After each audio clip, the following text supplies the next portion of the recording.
Hey, dog. Where is everybody? You should see your blinds. You can see all your blind marks on your screen. Yeah, I think it's because the light's behind me or something. I don't know. And then it's like when I move back and it focuses on me, like it kind of goes away. I've been trying to figure out about that for quite some time. I probably need to face this situation in a different direction. Yeah, it's just that time. Yeah. No, I'm not mad at the idea. That works. That I sounds had like a another. They also sell cotton candy there. Thought, well, there's nothing really special about that. But what if you sold rock candy and it came in a little, container like if you was, buying a crack rock single? I like that a lot.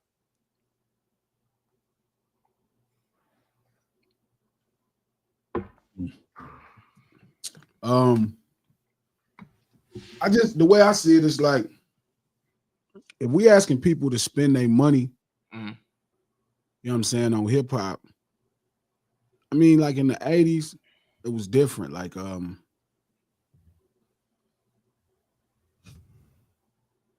the only way you can get street urban culture out of Compton, right, was when NWA came to town. Yes. Fast forward, 40 years, they just got so much access to it. So the concert is more about social currency than actual culture. You know what I mean? Just being the place that everybody says this is the cool place to be. Sure. I've heard kids reference that now. Oh, this is where everybody was at. You know what I mean? That's the place to be, even if they didn't fit there. Like, so And the that's way true I when see it, you see fans at concerts spend more time. Like everyone's looking at their phone, filming the fact that they're there. No one gives a flying fuck about the show. no, no. And you almost can't be mad because social media created this thought of it all. You know what I'm saying? You almost you can't be upset because it's like social media makes everybody a star in their own right. So if you're not making content that caters, if you're not making content that caters to the audience so they can get engagement on their own post, then they won't really share it with you. That's why a lot of the like the dance challenges are doing well. You know what I'm saying? Mhm. Um things that create engagement. Like people will just make shit up just to have a conversation going. They don't even give a damn if it's true. So I've been thinking about that as I'm about to start rolling out all of this new music. And I've been passing it to all of my homeboys from Kendrick to Problem to everybody. It's like, yo, the experience needs to be very like you have to immerse yourself in that experience. You have to immerse yourself in it. You know what I mean? You have to allow, excuse me, other people to immerse themselves in that experience. So like this video I'm doing for this song I'm about to put out, it was an idea about a court case, right? Like I needed to make it real. Like I have to take it from just being entertainment and then making it real life. Like, and it's a few different ways to make it real life, right? Sure. But then, so that's the video, right? But then, even setting it up, that needs to work with the actual video, right? So the pre-rollout to the actual single and the video being released, right? You have to set it up to where, you know what I mean, it caters to that. It needs to be, again, you have to make it to where people that want to support your shit can immerse themselves in it. And then even the posts, right? I like because this idea, like for this video, is like about a court case. Like even the party I'm going to do after, or the live event I'm going to do after, is more or less like a party that's rooted in the same thing. Sure. Like it's all the way. It's all the way. And I think it needs to be all of the way. I mean, I think it needs to be all the way. And so I think it needs to be all of the way. I don't think we really got much of a choice. Um, No Ceilings Live, the lunch hour, every Monday, Wednesday, and Friday at noon Pacific Standard Time, right here on Digital Soapbox. Click that thumbs up button. Let everybody know you in the house. You're on Twitter, retweet this link. You know what I'm saying? You're on Facebook, share this post. Tell a friend to tell a friend. Cuz the Lokes is here. Lokes here. We do this stream to support the No Ceilings podcast. Look below. No fresh episode this week. I think I just slipped up. I'll get one up probably tomorrow. Fresh one. Something that's deep. Some stuff been on my mind. But we do this stream to support the No Ceilings podcast. If you look below, it's a link. You can check it out on Apple Podcasts, iHeart Podcasts, or anywhere you keep your podcast or get your podcast from. No Ceilings podcast, executive produced by Charlemagne the God, the Black Effect Podcast Network, and iHeart. And we about to get going with this shit. Shout out to the whole lunch table. Fats, what's the deal? No Cuss, Squish, Nick, Clip, Monet, what's happening? Tree, what's up, my low? Everybody down to earth, what's up? What's your definition of culture? I got you. Lex, Derek, what's happening? My definition of culture. Culture is just lifestyle, right? It's the way a group of people live. Culture is a lot more rooted in location than everything else. What up, Dan? But that's the same conversation, right? It's like people want the whole thing. You know what I mean? They want the whole thing. Like they want you to really entertain them. People are demanding, they're demanding full experience for their money. So it's either, what up, Hayes? It's either give us a full immersed, allow us to immerse ourselves completely into this cultural thing that you selling us, whatever this perspective and culture is, or it's something that's going to just benefit us, right? Where like somebody could post it on their Instagram and get comments and likes, because that's all it really is. People want their own engagement. They don't just want to be a part of your engagement. Now they have to maintain their own platforms complete with their own engagement. So it's like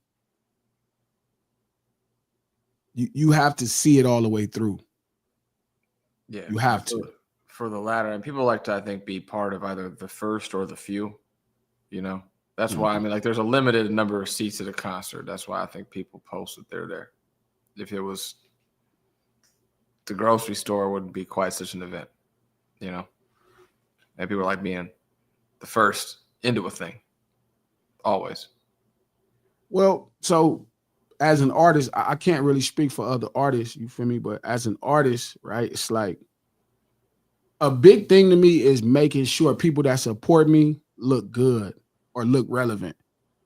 Like a lot of the things I want to achieve as an artist is because I want people who support me to feel like their guy got it off. Sure. You know what I mean? Like, now I don't know if that makes me unique. And I also have a hard time with using the word fan. I don't think anybody's a fanatic of Glasses Malone. That just sounds asinine. And I guess because I'm not a fanatic of somebody. I was telling Manny today, like, we were talking about Kanye. Kanye was talking, he was complaining because he felt like no black celebs were speaking up on his behalf, with his children. You know what I mean? He's saying his children were being indoctrinated by this white woman and this culture and and nobody speaking up. And he said something to the effect at the end of the tweet was like, he said something to the effect of like, oh, well, I bet you people feel like I had this coming, or I knew this was going to happen. And Manny was saying, how did he know this was going to happen? And I'm like, because the woman you were saying was your dream woman was already indoctrinated the same way. Like she didn't really value morality. That wasn't her cornerstone of value. You know what I mean? Or whatever her morality is, you knew it was different than how we grew up. If you grew up anywhere like me. So it's like, what type of mother did you think Kim Kardashian was going to be? Did you not think that she was going to have her kids online? Did you not think her kids were? And again, like, I don't quite know everything he knows. That's their father. You know what I'm saying? So, but which part of this is, there's nothing that's happened so far that has left my expectations on the type of parent, Kim Kardashian is. You know what I'm saying? Like, I don't quite know, you know what I mean? Like, what exactly did you thought was going to happen? And I don't know enough to see why he's complaining just yet. Like I think they posted a picture of his oldest. She was like, I think the auntie posted the picture and said, "Oh, she looks grown." And it's like she didn't look grown. She looked like a little kid, maybe with makeup on. But I mean, it sent him over the top. But that's why I think some of it is disingenuous. You know what I mean? And that's the thing I like about the lunch table, Pete, and I like about talking to you. Like me pretty decent. You know what I mean? You have a good idea of who I am. And most of the things that I do are genuine. Even if I'm not able to carry them out when I'm saying it, I think I'm going to be able to do it. Or if I speak it, I really believe it. Sure. Right? Even if you had to correct me at times or give me more detail or anything, like I genuinely believe it. So no matter which platform, since I got into this business, 99.9% of the times, you know what I'm saying? 99.9% of the times, everything is genuine. Sure. Yeah. So it's like, I just genuinely think it's a lot of disingenuous thoughts to what he's saying. I think he does things to sway the general public to want to be on his side. And it's like he's a marketing savant, but sometimes you can see right through the dumb shit. Yeah, he seems kind of to me. I mean, just like your typical arson with a fire extinguisher. Arson with a fire extinguisher. That's fun. I mean, he goes and starts fires, and then comes down with his Superman cape, and puts out the fire he started. Yeah. And I don't. The scariest part is to believe he genuinely believes the shit he could be talking about. I mean, that scares the fuck out of me. Like, what if he really didn't believe this is the kind of mother she was going to be? Who knows? I mean, compared to what?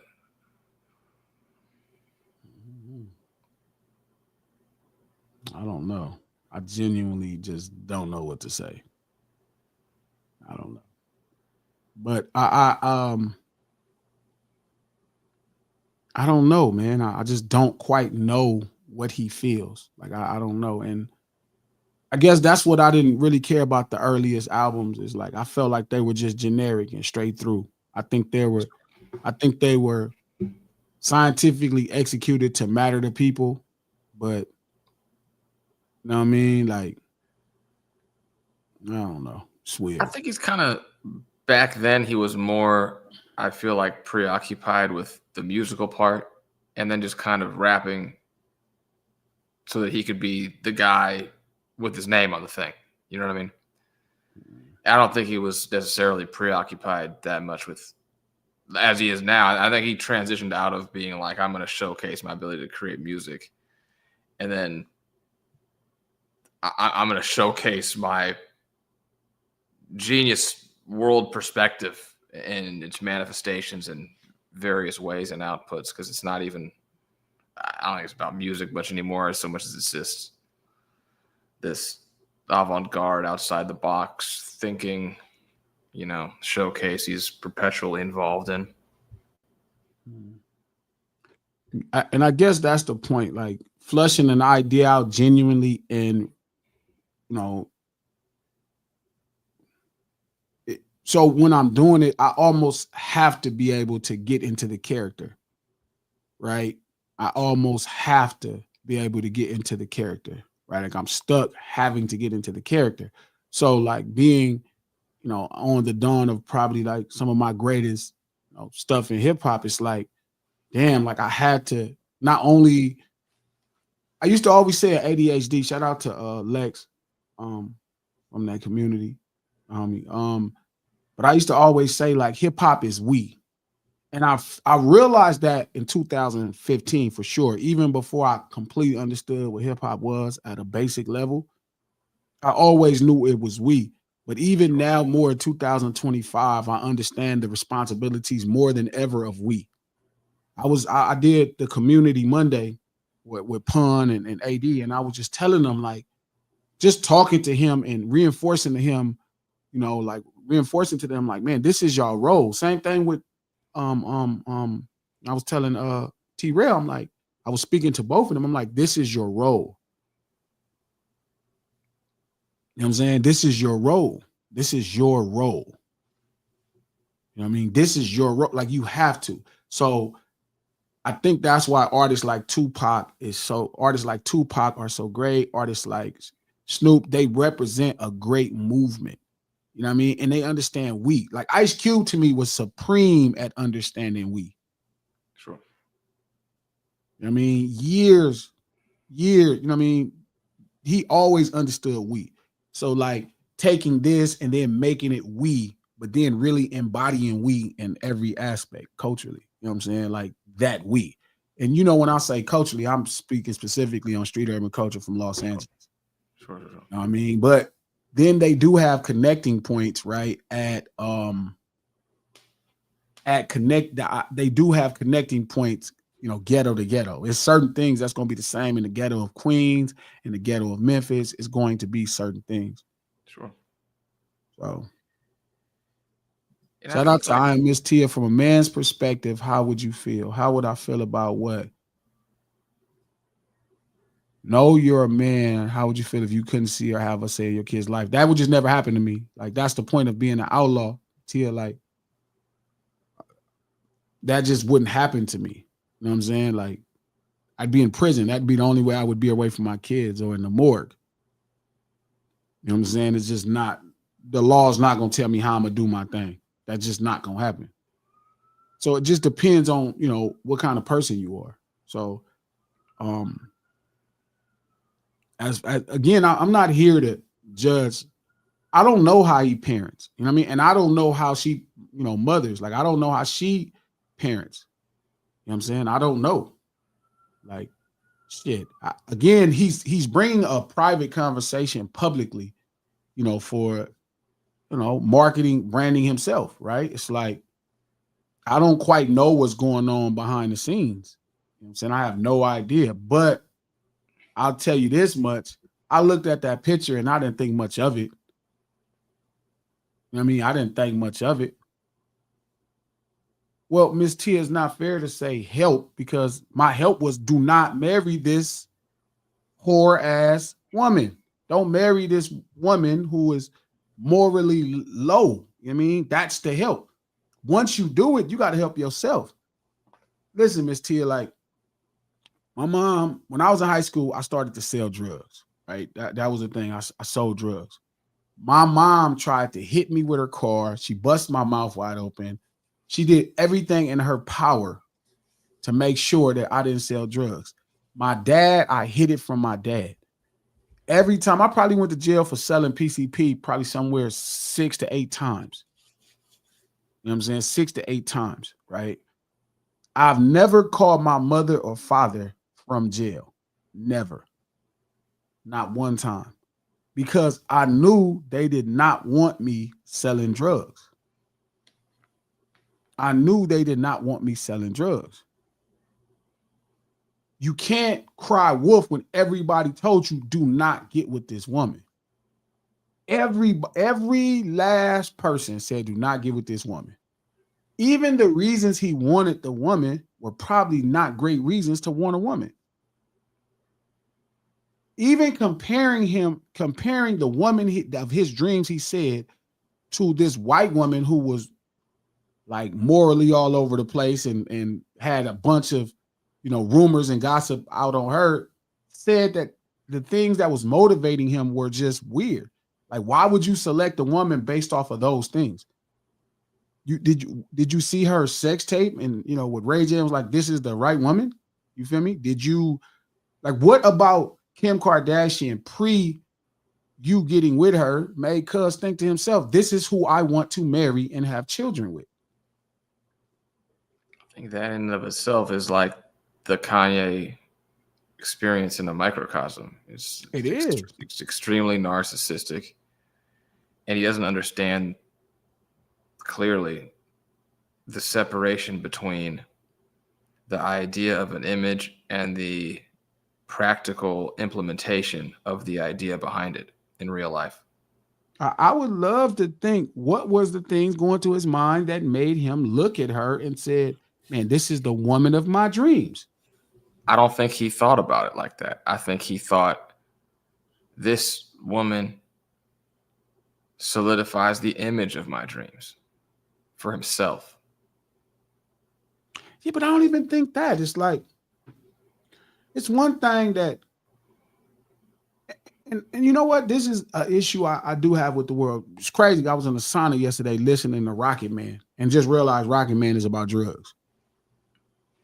Oh, yeah. Right. And where this is the scariest thing, right? Kanye represents this generation of people that genuinely are just motivated by things that the public say is cool. Like the mainstream public. Like, it's no way, you feel me, you look at Kim, and especially where she was at, and thought to yourself, hey, this is the woman of my dreams. This is my wife. Like, that's like if you saw a porn star.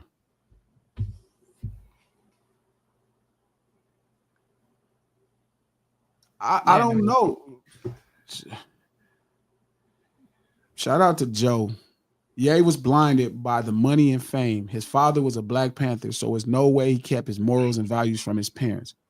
He wasn't blinded, bro. This was his thoughts before that. He said as a teenager, as a young teenager, he had Marilyn Monroe posters on his wall. It's not money and fame blinding him. He liked her. But I think he liked her and wanted her for every wrong reason that you want a woman. He wants to be an icon. He wants to be Yeah, that's paired what with I'm somebody saying. who's an icon. He's preoccupied with just purely how big and how bright can the star be, and everything else. I don't think he realizes he has to live a daily life in between all those iconic moments. And that's where I think I give him the most credit as a talent. You feel me? As a talent, right? It's like he understood what it took to get in position. He's one of the greater people to ever come through this space that we call hip hop and really know what it takes to get there. Like, he knew the type of woman that would make him more popular. Yeah. Right? He knew the type of music he needed to get Black people behind him. He knew the things he needed to say. Everything about him is planned. He knew exactly what needed to happen. Yeah. I mean, look at, even to take Marilyn Monroe as an example, the two best baseball players of that era, by far, Ted Williams and Joe DiMaggio.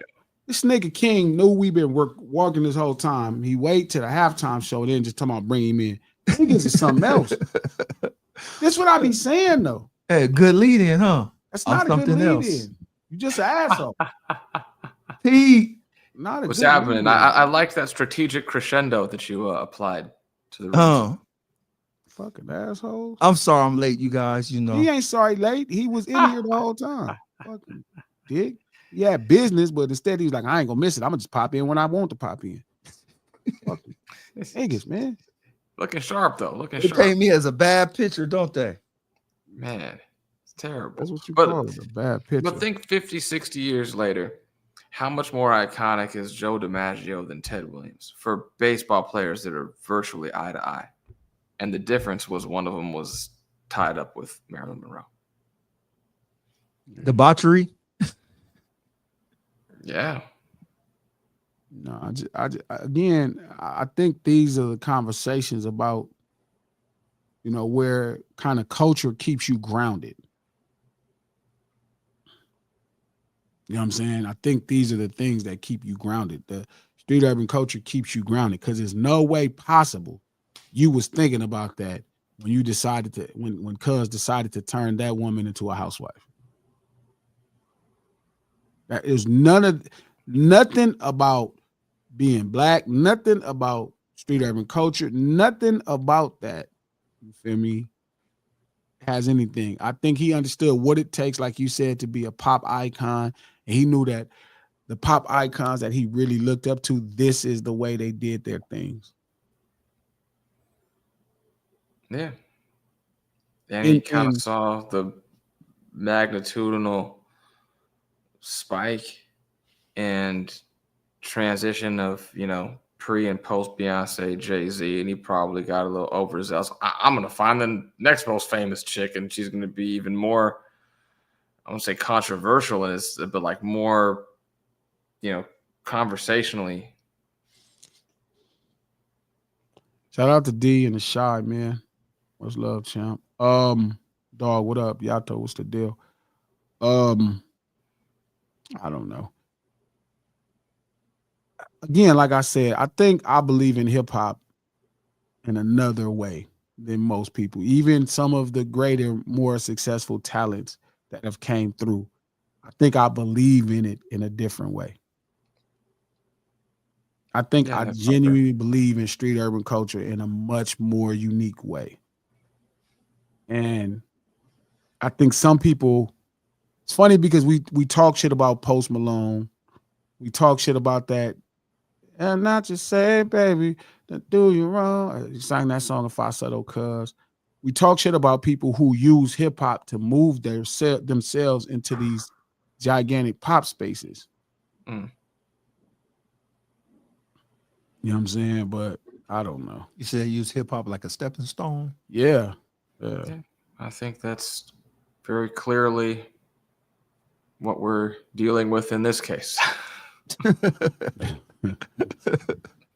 So nah, but no, he trying to kick the stepping stone over so nobody else can step on it. that's what I don't like. I'm glad No. you said that. That's what bothers me. It's like, oh, y'all be investing in it. Don't wait till you that made your business. Now the next generation of kids, you don't want them to invest in they struggle. Because you for sure ain't signing nothing from the street. Nothing. You ain't signing nothing from the street. Cuz not signing nothing from the street. He not signing nothing like that. The closest he got to signing something from the street, cuz was like Pusha T, and Pusha T was already a platinum act at that point. Yeah. You know what I mean? Which I don't know, but it's funny because he's been complaining this whole time about the kind of people around, and it's like you got a bunch of people around that's just like you. Yeah. You know he don't like himself. That's why. He really don't like himself. And that's what I'm starting to believe. Very true. Yeah. And that's what I'm starting to believe. See, my late topics is okay. Yeah. I think it's not late topics. It's no consideration. You deprived the audience of 26 minutes of this insight. Yeah, you're right, huh? I'm so sorry.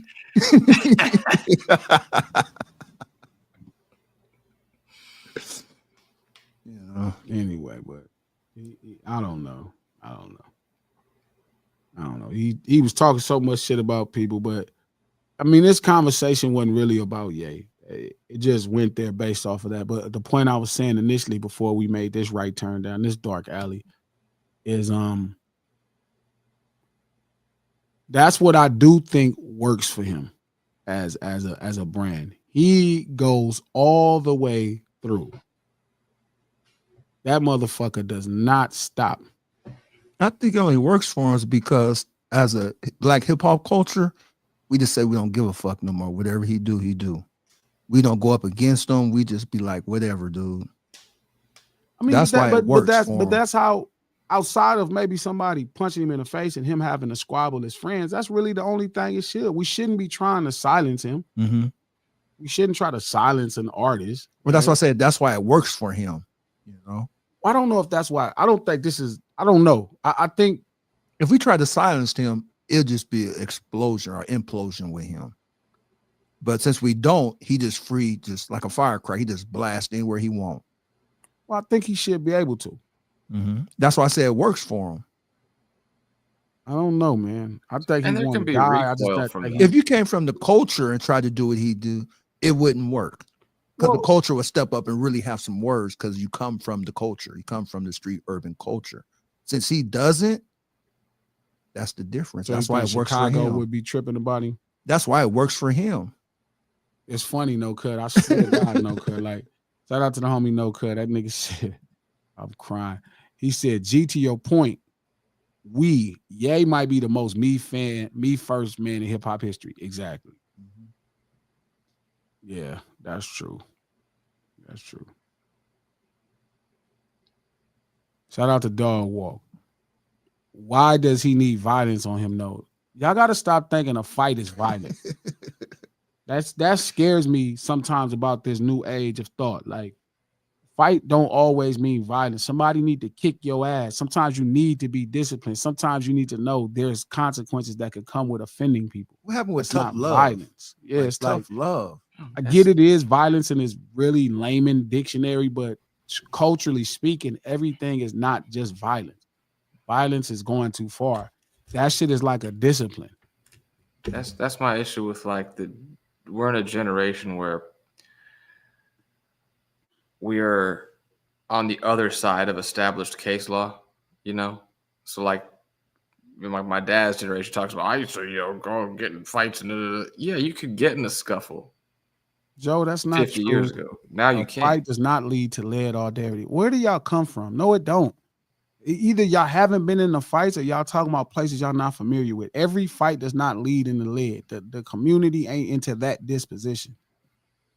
You know what I'm saying? That's not just that statistically true. I mean, like the number of it's way more petty fights. assaults versus the number of severe assaults are not 1-to-1. Yeah, they're not close. It's not every fight leads to it. Sometimes you gotta y'all gotta stop being so fucking scary and so timid. Every fight doesn't lead to that. I think that's Kanye's biggest problem is nobody punched him in his fucking mouth. Yeah. And you feel like he can say anything. He can say what he want about this person. The reason I don't just say anything I want to say is because I have to decide if this is worth defending. Like which level. It's like, it's okay. He can say what he want to say, and it shouldn't be against the law. But that don't mean Jay-Z should punch him in his fucking face. That's really what should happen. Don't fuck his money, whoop his ass. He need an ass whooping. An ass whooping might really set him back straight. Yeah, but he might turn around and sue. For sure, he might turn around and sue. So you gotta worry about that right like there. The you need a poor motherfucker to hit him in his face. For sure, he might sue. No. Shout out to Diamondback Photography. I've learned a lot from getting punched. Me too. and that's is one of the greatest teachers. You know what I'm saying? But y'all gotta stop. But and Dog Walk, forgive me, dog. I know you disagree, but this is sometimes why I have to know what's better and not listen to y'all. Y'all are way too scary and ridiculous. You know what I mean? When it comes to some things that humans need, you can't just say what you want to say and don't think you go get your ass whooped. That's okay. It's okay. Somebody should whoop Kanye ass. That's the one thing street urban culture should agree with. All of us say Kanye needs to get his ass whooped. That's okay. I'm not saying we need to let people jump on him. I'm not saying we need to 5 or 6 of them saying that. I'm not saying you're scary, dog. I'm saying scared of something happening to him. He'll be okay, but I'm telling you, like, that's how you really decide how you're going to proceed when you know the consequence that comes with it. Right now, Kanye does all of this and feels like, okay, I have money. There's no consequence, right? And it started simple. He started defending the people that gave him the money, right? And a lot of this does reek of femininity in the way that it's being presented and all of that. And that does have to do with the lack of consequences. Shout out to Joe. Gee, Tupac thought he could just throw hands as well. You know the result. No, Tupac and friends beat the shit. 7 people beat the shit out of somebody. They was lining him up with kicks in the face. If that man would have went over there and started a fight and they fought head up, he wouldn't have shot his motherfucking ass. But that's different, though. That's not different. No, he started off saying that Tupac had hands. We're not saying Kanye got hands. No, he said he could just throw hands as well. No, same thing. They jumped the shit out of him. He didn't mean from an ability standpoint. He meant it from a willingness to participate standpoint. But he's talking about the specific incident that's responsible for him dying. It was 9 people that kicked the shit out of him with hard bottom shoes walking through a fucking casino. Yeah, them niggas was getting shot. They knew okay, it. You told, yeah, I hear this. You know what I'm saying? Shout out to Fanto. What's up? Hey, boy. Welcome back to the lunch table. There are people who get punched on and end up with brain damage. It's a tightrope, Glasses. It's okay, but you should know that This is the can come point. with. Yes. Hold That's on. how you should be thinking before you're talking. This is what You happens get in a when fight you and get your ass whooped. suck the consequences out of the room. Shout out to I am Miss Tia. It's not scary. You can't just punch on grown people and think nothing coming after that. Miss Tia, I done punched on a lot of grown people, and if something come behind it, that's fine too. But you can't be that scared. And there needs to, all that aside, from a cost-benefit analysis in the macro, there needs to be a consciousness of the risk that your own behavior has no, responsibility to your own, to the people that you're behaving at. You know what I mean? Like the few times where somebody might come back and do something, that cost is outweighed, in my opinion, by the complete and total disregard for personal conduct now that people have, because they know the cost is so high. That's my issue with, like, if you clock somebody at a bar now, you're probably getting arrested. You probably got to, you might get sued, all the rest of it. The cost of intervening on something that's used to be a low cost is now very high cost. So now the only people that do get into fights are fucking maniacs. So people think, I disagree that they have to be maniacs that I'm get not in saying, fights. Just listen. The 1% of people that are willing to take on that cost, I say you're a maniac. It's like a relative to, like, it used to be 50% of people might be willing to do something. Now 1% are, because I'm going to get sued. I'm going to go to jail. Most people don't want to do that. So to say, I don't give a fuck about getting sued and going to jail, is a very narrow strip of the population. I think economics has to play with that. Shout out to K-Way. Majority of folks scared to take L now. That's why ain't nobody fighting and go right to gunplay. It's way more fights than y'all think is happening. I think those be those kind of reckless talking points because you look at online. I see fights all the time. I rarely see shooting. I see fights damn near once a month somehow. You don't really see shooting. You know what I'm saying? It's not as often as you think. And I think that's his issue. I think Kanye, or not just him, but it's a lot of rappers who be jaw-jacking. It's a lot of people who be jaw-jacking and don't put themselves in a position to be accountable for what they saying. You got to say what you want to say. Like, one thing I pride myself in, I'll say what I want to say about a motherfucker and be right in the room with that motherfucker. But that's also why, like I said, when I was arguing with Coach a couple streams ago and I was telling him, there is nothing that I said that I wouldn't say to Drake. Now, again, that's not, I'm saying, like, I never called the man out his name on Twitter. Like, I ain't never was like, oh, bitch ass nigga, never. If I say, man, that's some sucker shit, you going to the legal system because a nigga dish you and you suing, I would tell him that to his face. Mm-hmm. If I say, man, you lost that battle, you got smoked, nigga, you's a dead owl, I would say that to his face. If I say whatever I'm saying, I would say it to his face. And this is a nigga that's okay with fighting. You know what I mean? That's with fighting. I still just don't go around saying shit because I can. I don't go around like, well, he's a bitch ass nigga. I don't do all that. If I think you're a bitch ass nigga, I'm just gonna fire on you and that way show you. I'm not finna call you out your name. I just don't talk like that. We gonna fight if that's the case. So that's what I'm telling Coach. I know when it's disrespect because, like, disrespect. To be clear, when you say fire on you, you mean hands. I would have no problem if somebody came on this No Ceilings podcast telling them exactly what I'm saying. Mm-hmm. You know what I mean? Talking what exactly I'm saying. Like, saying exactly what I'm saying. Like, all the tweets, they can read all my tweets.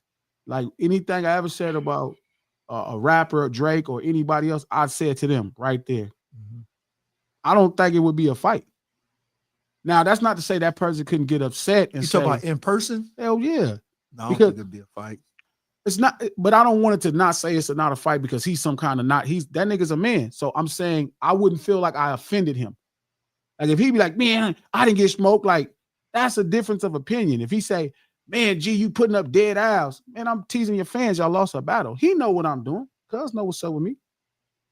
But again, it's like, even if I'm explaining to him why he's not hip hop, what are you going, he want to fight me over that? Nigga, you disrespect me. You said I'm not hip hop. Fuck no.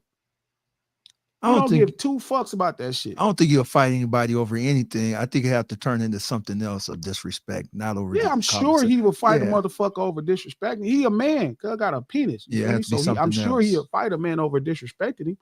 But I'm saying that's what I'm telling Coach. I'm sure I haven't, because I'm the type of person I'm not gonna say something like what I'm saying to Kanye.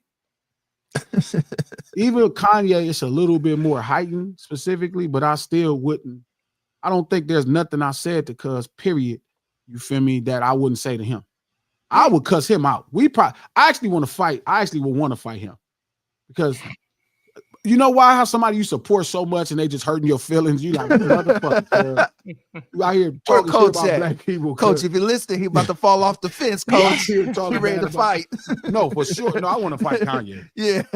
No, I don't want to hurt Kanye. Not like I want to put him in the hospital. Like I don't want to destroy him, but I really want to punch him. Like, beat his ass for tough love. Yeah, like you got us looking crazy. Cuz, what is you doing? Why is you doing this shit, bro? Stop being so fucking selfish. Cuz, think about us. Think about Ty. Cuz you got Ty over there. You know these people writing his checks. Why would you do that? You know what I mean? He being a bad homie. He go after everybody every day. He go after somebody. Sick. And it's like, you feel me? Like, cuz, what the fuck? Where's the weed? How is this about you? Cuz you are fucking Kanye West, cuz. Fuck. You already got you. You had a shoe as popular as Jordan, cuz you can't even hoop. Fuck, nigga. Shit. That's funny. Like, fuck, man. You know what I mean? So I would want to fight him because he's in my top 5, cuz, and I love this nigga. I would want to punch his ass. You know what I mean? I would, you know, that hurts my feelings, but not like I'm mad I want to hurt him, but I really want to punch cuz. And shout out to Dog Walk. He don't owe nobody nothing, really. That's true, but I do feel like he owed me, dog. And that may not be right. This is the emotional side of it, and I could admit it. So just so you could notice the difference, this is the emotional side. I disagree. With all that he has gotten in life, he owes something. It may not have to be a lot. Me nothing. Yeah, but he owes society something, appreciation, you know, being something, all that. I mean, he owes something. Even if he respecting people. In real life, he doesn't owe anybody anything. But neither do I. I don't owe you nothing but these fucking hands, you motherfucker. Why? No, I owe respect until you disrespect me. No, I just punch, cuz. I just really want to punch you. You know what I mean? Like, we could just take a little squabble in the backyard. I like, even he might win. Feel me? You never know. Like, we could be talking shit. Yay, fuck around, put hands on the nigga. But at least I feel better about the shit you talking. I need to see, cuz. I need to see. You got to show me, bro. You talking way too high power, cuz. You got to show me. We're trap at for this one. No, cuz. Got to show me, bro. You ready he to got to fight? show You ready me. to fight him cuz. now? Man, that nigga got to show me. Cause you talking way too high power. There's way too many bitch ass niggas coming out your mouth, punk ass niggas, all this coming out your mouth. Cause I need to see. We're going to Japan next week, Pete. I need to see. Yeah, I need to see. Cause I need to see. I need to see. I need to see. Cause I need to know you better handle yourself. Cause all this high power shit you jaw jacking. Cause I need to see. Show me. Cause we step out here. Cause hey, I got about 90 seconds for you, cuz, real quick. That's all I need to get. Because once I get to 90 seconds, then I'm going to know right off the rip, feel me, right off the back, like the homie 4 Extras just came home. Right off the back, cuz I'm going to know right where you at with it. I need to know where he at with it. Because if I still on cuz, he like, why'd you do that? Oh, I quit. This is going to be on TMZ that you put an offer out to fight. No, it's not. This is gonna be on I TMZ. definitely want to fight. Yeah, I was gonna say this is gonna be on TMZ. Hurt my motherfucking feelings. You got me looking crazy. I done bought all these goddamn CDs and spent all this money. Yo, motherfucking ass up here making us look crazy and shit. Wear this fucking Ku Klux Klan outfit. Talking about you pissing off these people. The whole fucking minute of some time you just talking bad about different black people wearing a Ku Klux Klan outfit. Yeah, I need to slide. Tips for cuz hands. Tips. That's fair. That's fair. Don't hit him in the jaw. Man, I'm for sure go. No, I just slap that jaw. Yeah, that nigga still jaw. I just slap. No, I ain't gonna slap him. You don't slap no nigga, bro. Like I'll slap him in a bad jaw, cuz, but like I wouldn't try to, because I don't want to hurt him as much as I want him to know, you need to say this knowing it don't just go from 0 to death. Because he talking about some and don't try to send your goons to kill me. No, they need to send one person to whoop your fucking ass. You that's need what a he fight. said. Yeah, he said that in the thing when that Ku Klux pointing at the camera, telling on some, don't try to send nobody to kill me. He really think he like that, huh? Man, I swear to God. Man. And he might be, and I just don't know. Feel me? But what I am saying is I need to see. That's the one thing about LA street urban culture. When I first came out rapping, niggas was like, yeah, glasses. Niggas had to see. Niggas found out real fast. It's going to go that way every time. I'm okay with that. You know what I mean? But a fight ain't going to hurt that nigga, man. And I agree. You right. It's a simple fight. And it'll be at least a fade with a nigga that ain't going to try to really hurt him. If it's me, I'm not really going to try to hurt him. I'm just going to punch him because what you out here doing? Like, and if he do any of that, oh man, well, why is we fighting? Because that's why you shouldn't be talking. See, that changes it now when you go talk to him, hitting him. That's how I fight. Because that's a little different level of fighting. Yeah, that's how I fight. I don't fight, man. I don't fight mad. I don't get mad. I'm not finna do all that. Some people could take that, as talking down, disrespect. No, I'm not gonna be talking like I'm gonna be explaining to him why would you marry this bitch and now you mad at us? Oh, you ain't gonna call your shots? What do you mean? No, I'm not. I'm not fucking with I'm not talking about Muhammad Ali. Yeah. Well, no, I'm just telling this motherfucking ass, you got us out here looking bad because you need to stop doing this old punk ass shit. Then if he talks shit, I don't got nothing else to say. Because at this point, you took some punches to be able to say that. Yeah, but he didn't take your good shots, though. No, because I wouldn't hit Kanye. So you gave him a pass shot, then? No, not no pass, because he gonna feel everything I throw. But it's just like, you know what? And it's not fair, but I do feel like he owe us to represent us. Put that nigga on for hip hop culture. Whoop his ass. Shout out to Name Brand.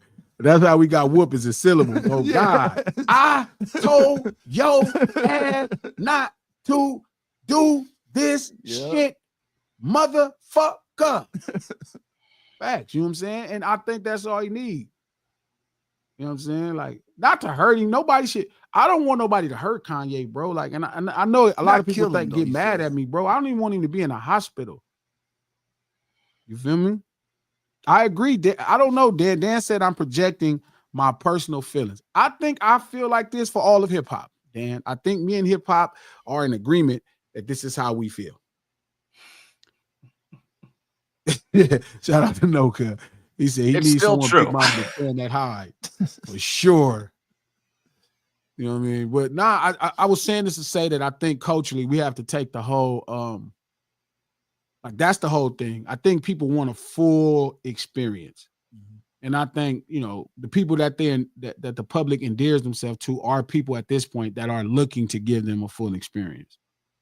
Now, once you get to the top of the mountain, it's different. But until you get to the top of the mountain, they'll take a full experience without even people that's good at making music.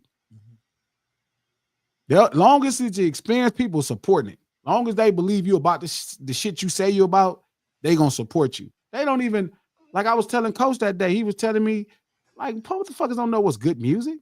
Who the fuck got time to know? You work, if a motherfucker work as a fucking pharmacist, what the fuck do he know about music? All he know is what he like or don't like. And that could be a bunch of messages. Shout out to Don Dub. Name another free black billionaire that never compromised to get to that level that's calling out the bullshit. What do you mean? He didn't. Of course he compromised. He talking shit about the people that paid him. Everybody that paid him, Don. That would be the compromise. He was them people's favorite friend until his deal was up. What do you mean? What do you mean? Shout out to Dan. I didn't say that, Dan. I can't jump that way, but I think because he act like he is, he should be in trouble. Of course he compromised, Dan. That's the biggest problem. That's my whole issue is wait a minute, nigga, you was these niggas' favorite partner in the world. You love these niggas. You never said none of this shit when you were signed to the label. You were signed to these people he was signed to UMG through Def Jam for years, since 2003 all the way to 2021. What are you talking about? He did a deal with Adidas knowing who they was. He did a deal with everybody knowing who they was. But he said, name a billionaire that didn't compromise. Yeah, name another free Byron billionaire. Allen. Yeah. Again, everybody is gonna have to do business Byron Allen with other people if they That want to the make some BET money. founder? Yeah, no, he's doing the weather station. He owns the weather. He's the comedian, the black dude that's comedian. He bought the weather station. He's fighting with cable TV because they won't let him get some stations. Got you. But he's fighting them guys right now. Byron Allen. It's called being fake in industry. Look, I get it that now I don't know Yato how many record deals you had. I don't know how many people in this industry is your friend. As somebody who's been in this industry, even now, you know, probably on the verge of doing another deal, right? All this, look, these people are transparent. All these people transparent. You know who they are. Even all these people names that y'all starting to hear, Lucian and them people ain't really, they're not like these people that you think they are. Don't let the hype of social media fool you like these are some people sitting back. And all these niggas was friends. All these people was friends, and it wasn't like they did something. All these people do the same thing. None of these people fake. Stunner Man ain't fake. Lucian not fake. Elliot not fake. None of these people fake. None of these people fake. None of these people fake. All these people regular, real people. You know what I mean? And you in business with them. So it's not like Kanye played a role to get somewhere. That's who Kanye is. He looked up into him until he thought he had as much money to him, and then he still look up to him. He just mad right now you don't got a record deal. He ain't said one of these things when he had a record deal. That has nothing to do with fake. I mean, I don't know if he faked for turning on the people he made money with. I don't know, man. I think they just spend a lot of time gassing people up and just making people get behind bullshit ass movements. Well, that's certainly true. You know what I'm saying? I That's think pretty they low hanging understand fruit how to glasses. galvanize. I think they understand how to galvanize the public, right? They know Yeah, how to mobilize people. And then he don't really have a real plight. That's the problem. He doesn't really have a real plight. He does. His real plight. His real plight is the fact that he can't handle being himself inside of his own head. Hold on, Don Dub. So a nigga can't look behind the curtain and change his strategy. Yes, shout out to Byron Allen. Don, he been behind the curtain since 2004. He didn't say nothing until he wasn't behind the curtains in 2022. Don, you're not being honest. You're not like, you know what? I get it. Nigga genuinely want to be down with that dude. Like, he's a brilliant man. He in my top 5. Shit, I can't argue. I can't say shit. But also, I ain't going for the bullshit. He can still be in my top 5 and I talk shit about his motherfucking dog ass. Fuck that, nigga. You bullshit.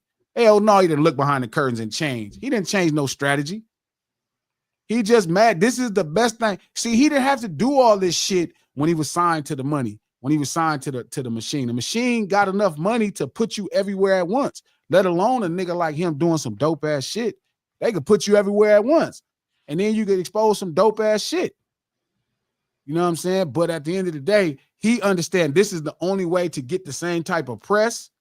And really, in this really crazy way, he's really showing you the power that you could have as an independent artist. That's kind of right? what I was about to say. I was like, is it that, or is it that he isn't at risk of, getting a contract canceled? So now he can say what the fuck he wants. What's funny is it's like he never looked behind the curtains. He didn't see what would he be mad at? What could a dude be mad at? What could you be? I was signed to a label. Again, this would be my 3rd or 4th record deal. What the fuck could you be mad at? What could you, if you a real hustler, bro, what the fuck could you be mad at? Somebody else spending all their money, they give you 25%. I mean, he doesn't perceive risk appropriately. Like you, I mean, so 25%, you don't spend a dime. You go 10 million to do what you want to do. I'd like to know the risk, Pete, of that deal. Lose it. The risk is you don't know if his product is going to make more money than it's worth to you or not as the money holder. And then when it does, he thinks I got screwed because he doesn't understand before it's been determined that it's worth it or it isn't, there's risk, and risk has a premium price. Yeah, you're right. Especially when it comes to record contracts. You're right. Yeah. I mean, even shoe contracts. How many shoes had this guy sold? You know? Shout out to Ruffy. Ruffy said he's a lame, he's the only child, simple. Shout out to B Bray. He said in his music he's about controversy. You know what? Yes, but he's a marketing savant, but he's not grounded. He's not rooted in street urban culture. And that's the thing where it's like, you will throw us under the bus. God damn. Oh, y'all be mad if I wear this Nazi shirt, but if y'all talk about fighting and shooting each other, nigga, that is not what the Nazis did. The Bloods do not do what the Nazis did. I get that that's a lazy take. Yes, people die at the hands, but one group of individuals are in a fight. And I hate that he... You know where he's missing it? It's like the Nazis on their Eastern Front fighting the Russians, not at the concentration camp. In which case, then they're just any other combatant. You know what's funny, Craig? Shout out to the homie Craig. He said he hates his own. He always has. Charlemagne said the same. He been telling me that for years, Craig, and I fought him, and I think you're right. I think you're right. I cannot believe I'm saying Kanye West is like George Bush. But I think he really does hate he like George Mike Bush. Tyson said you are what you hate. I remember George Bush was genuinely like, what the fuck?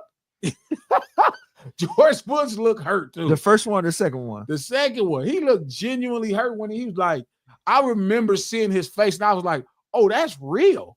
I've heard from people like that are, you know, like think tankers that are way inside of his zone, that he was really bothered by that, like personally. I swear, and no, if you saw his face, he was like, I was like, I think this motherfucker. Wait, really... what event is this you talking about? So Kanye West went on a telethon where they was raising money with Michael Myers, the actor, and they were talking about Katrina. This is around Katrina. Austin Powers, Michael Myers. Yeah, I think that's who that was. Yeah. And Kanye was like, George Bush doesn't care about black people. And it was like, I remember thinking like, damn, that was some solid shit. You know what I mean? George Bush ain't helping. Obviously, I don't know about politics. Yeah. So it's a bunch of politics and how the federal government helps state. Now, again, I don't know because I don't know the power. This is more Pete's thing. Now, he know about politics. But I remember seeing George Bush's face. And I was like, damn, he looked like he really was bothered that this motherfucker said that. He don't like blacks. Yeah, and thinking about it now, I think George Bush still be like bitch ass nigga right now. That's why he's friends so much with Obama. What's his name's? Yeah, with Michelle. Oh, He'd like cry on her shoulder and shit like that. Shout out to Tree. I think he hates that we don't act the way white people act towards us, towards them. You know what? I don't believe that because I think he just, like he said, he wants us to be mean to white people. That's what he said. Towards us, towards them. The way white people act towards white people. He said, I think he hates that we, as black people, don't act the way white people act towards us, towards them. So like with this, I don't believe that because pronoun catastrophe for my brain. I apologize. I know he's always everything about Kanye loves white people. He loves white people. Like everybody he talked about, he loves white people. So he wants black people to love white people like he do. No, so this is what Tree is saying. I don't think Tree is right. He wants white people to not like white people. No, he wants black people. He wants black people to be racist towards white people. That's what I said. Oh. That's what he was saying he thinks he wants, but I don't believe that. Kanye loves white people. Kanye loves white people. He genuinely loves white people. He loves white people. And for years, Charlemagne told me, I'm like, man, this Kanye West, he can't be. He was like, glasses. His affinity for white people was absolutely scary. Is it comfortability for him? No, he just it's greatness. He only can see greatness at the highest level in white people. And I Okay. mean, don't get me wrong, there are some pretty awesome, great white people in America. I mean, Walt Disney is pretty great. Ralph Lauren is pretty great. Like there are some great white people, but it's just weird for us because it's like we've been taught, especially like he's like almost he a little older than me, like maybe about a year or two. We were taught to find black people. We had like we ain't in the 40s. We have some pretty dope brothers to look up to. You know what I mean? This shit, nigga, Magic Johnson, you know, you got some all kind of dope brothers. You know, Malcolm X at that point, Martin Luther King, it was a lot of dope brothers. And he was like, I want to be Walt Disney. I want to be Steve Jobs. I want to be, you know, my dream woman is Marilyn Monroe. In the 80s? In Janet Jackson's 80s? In Halle Berry's 90s? So maybe Is there wasn't any comfortable. way to confirm how is the finest woman, authenticity Pete? of that statement? How's the woman of your dream in the same era as Janet Jackson's 80s? Here's my personal opinion on that statement. He took a dead woman, huh? I don't think. And if he was born in I that think maybe he ham said the rib. statement woman. when he said it to be provocative. I don't think that it was true. Oh, that's true. I think he said it. You think it was true? He actually said he got his dream woman because she was the modern day Marilyn Monroe. No, he wasn't playing. He's serious. So he just wanted the hoe because that's what Maryland was, and he got it. But I think he iconic saw hoe. Marilyn Monroe. Listen, so there is a thing specifically about him that I think he sees past these general consensus things like the term hoe. Oh, okay. But I don't think he quite. But I think because he's not as anchored in street urban culture. Don't get me wrong, he's a Chicago nigga. But his Chicagoan is light. And Chicago is like one of the blackest places. I mean, you've been to Chicago, nigga. It's like, Yeah, that's what I thought. nigga, Chicago is like, nigga, that's fuck soul. That shit blues, nigga. It is black. Yeah. Chicago, like outer space black. Like Chicago and Detroit, yeah, them shits black.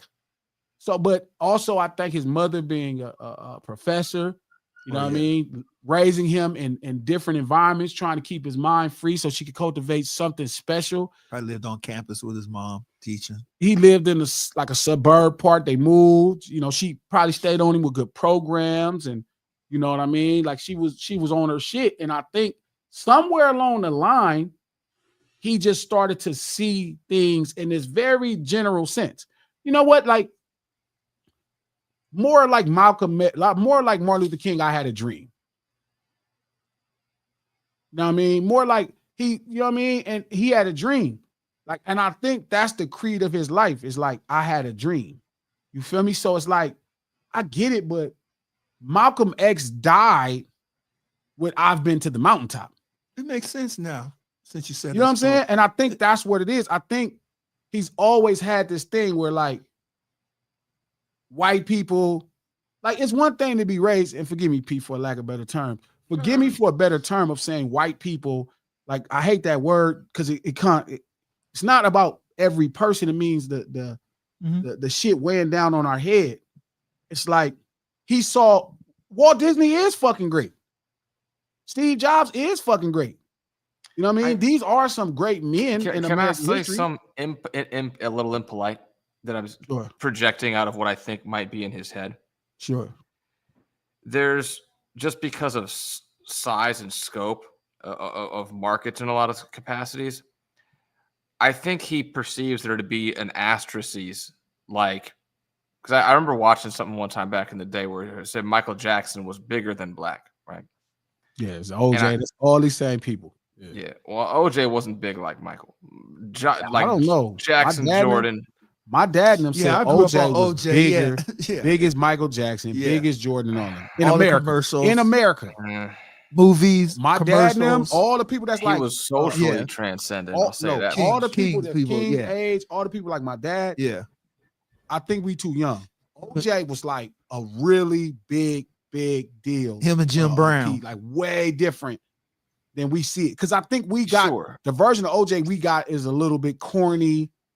You know what I mean? He was out there, but not like how they saw him. He was like this. He was Michael Jordan of his time. He was this over-the-top athlete running back from college white to people pro love. to movies. He went to SC, Sure, sure. right? And he's just like, so I Yeah, think he I was mean- like this big deal. Yeah. Be that as it may, I think he perceives there to be an asterisk of, you know, like you're a big deal for a black guy kind of thing. And he thinks I want to be the biggest, period. Period.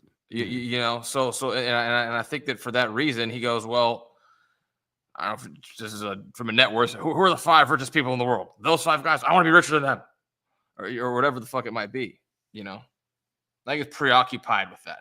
I think it's preoccupied with trying to transcend any preconception in his own mind of his own limitations of perception by the public. And that's how his mom raised him. That's what I was going to say to you. And I don't know if she's wrong. Lord knows I have no right. I'm not even a parent, let alone a parent of Donda West's level. Like she's another level of a parent. She another level of a sister. Rest of her soul, she's a top-notch type of person to raise this boy to think he could be, you know, whatever he wanted. And I think you are supposed to raise your kid that way. You know what I mean? But you're supposed to raise your kid also knowing that they are black. And that's the balance she didn't do. And I don't know if she didn't do the balance. I don't know if that's right. You know what I'm saying? I don't know what's right. I think this is what it looks like when it's not over instilled in you that you black. And I don't know if she's wrong because maybe it does limit you. You know what I mean? Maybe it does, you know, if like he has a disdain for blackness. Let's just call it like that. Well, hold on. I'm glad we're having this conversation because now y'all pushing my thought. I'm glad you said that. But it's also because black in America has been limited this whole time. So I don't know if he has a Donda is wrong. By his mom, like his for mom will the limit his preconception that interaction goes with along black. That's the problem. Hold on, say that again. Who, me? Yeah. I think he has a. What was the word he said about? He said equivalent. He said he doesn't like black people or something like that. Like what was the word that King used? Disdain for black people. Yes, I think he has a disdain for the preconception of limitation that goes along with that. I don't think he dislikes the community. I think if anything, he's trying to separate himself from the greater perception in that regard. And he wants to be, if you want to be Steve Jobs, like how many of those all time are there? 4, you know, in that level, 5, 10. I mean, it's bigger than, you know, at that point, you're just a novelty act. And he just kind of, I think, wants to be that to me. I mean, honestly, I don't know him from a hole in the wall. I don't really follow what's going on. But he has no love for the black culture, it seems like. Well, because I think what it is, well, he has love for black art for sure. I mean, maybe not how, because again, black culture is such a lazy term. You know so street urban culture, let's use that then. No, because that's not his thing. You know what I mean? I think he might have probably pursued getting into a different genre. I mean, that's what I think his whole thing is, just self-righteous fame. You know, like I think if he really had like that much of an issue with black culture and his own identity, he would have gone and been, you know, just a pure fashion guy, or gone to college and tried to be like a violin player or orchestra conductor or some shit and do something completely different, just completely go away as far as he possibly could go, which I don't think he did. Shout out to DT. What up, Cal? Y'all doing way too much. Ye realized that there's another door he can't get into. Yeah, all of us knew that door. I knew that before I started walking in the room. Shout out to Lucky Lawrence from Chicago. Tough combo for blacks migrating. We always wanted to be included in their institutions. That was truly the end of that was truly the ending of Black Wall Street, is when they created integration. But it also probably is the worst thing. Shout out to Ruffian TV. He going hard. She did. Kanye is just lame. He doesn't hate black people. He hates the concept of being black. That's deep. Not that dissimilar to, I think, what I was going to say. Shout out to B Brace, sellout. Yeah, looking crazy. You calling him Uncle Ruckus? No, that's probably a push. Not Uncle Ruckus, Don. again, I think we're having the right conversation, right? It's like, I think You go ahead. you know, it's like there's a scene. No one's gonna know this. I'm a total Seinfeld nerd. Well, people might know that, but they're not gonna know this aspect of this particular part of Seinfeld. George Costanza in the show was never viewed as a guy with any character whatsoever in any way, shape, or form. At one point in time, he's dating a girl who's got a kid. They have a birthday party, and at the birthday party, something in the oven starts to burn, so there's smoke. So he thinks there's a fire. So he I remember tackles and that he throws all the kids and old ladies out of the way to save himself. Yeah. He didn't hate everybody at the party. He's just all about George. He wants to be the black version of everything white and great name brand says. And that's what I don't think. I think that's I don't think he wants to be the black I don't think version. he wants to be white. I just think he wants to be the biggest, and he perceives the two, or he perceives, if not be, I don't think he perceives white to be the greatest. He perceives there to be a connotative stigma with being like you could be the greatest black person and you're still, not the greatest of all. And I think he's trying to just alienate himself from that, and then so he's throwing out the baby with the bathwater, so to speak, or cutting Shout off out his nose. to Yato D. God. He's more like Tom Dubois than Uncle Ruckus. I think so. Yeah, I like that. I'm not mad at that.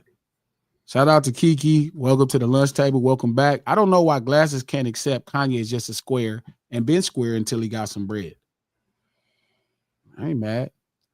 Shout out to P. Hate speculating on how a man feels, so I say he acts like the guy that has been hurt or rejected by a woman and takes it out on every woman after. That's how I see he treats the culture. I'm crying. I'm not mad at that. I'm not mad at that. And that really could be what. But you know what's funny? I think that's him and Drake. I think Drake has declared war on black women because, like, somewhere along the line, the black women didn't see him in that light. And as soon as he got in that light, he was like, I'm fucking all of you bitches, nothing, all of y'all mouths.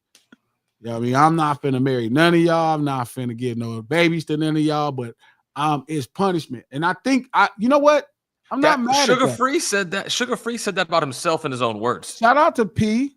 Shout out to Kiki. Those are great points together. You know what I mean? When you're thinking about it, but I've been saying this for a while, right? I've been saying this for a while, bro. There is a group of modern people over the last 25 years that have came into this business and declared war on the streets. True. Yeah.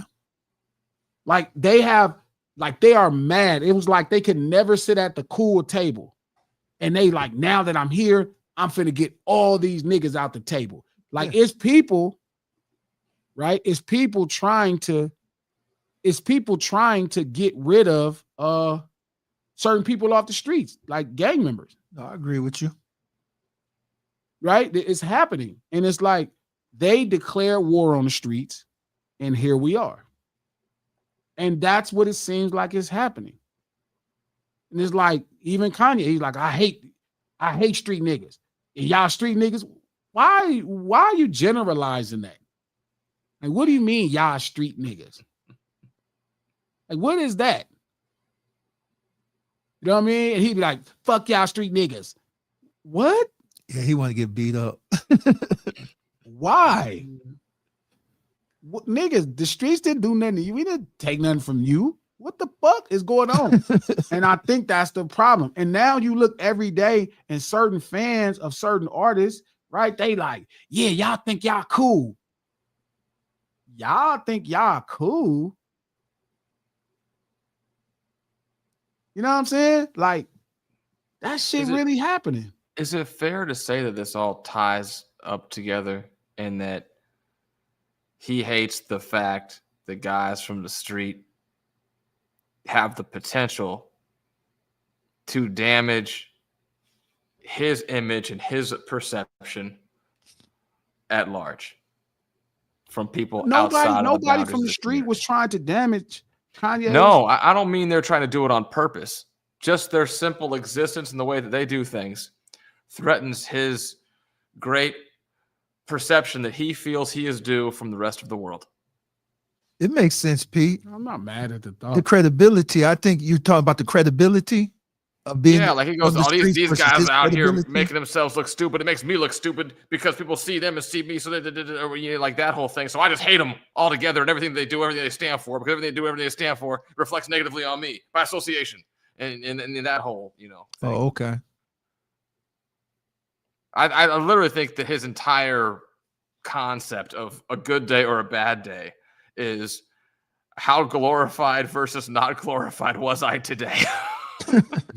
That's just kind of how I Shout look at out the to guy. Craze. Bunch of cornballs who never had a voice in school. Now we know why. Fucking cry. Oh man.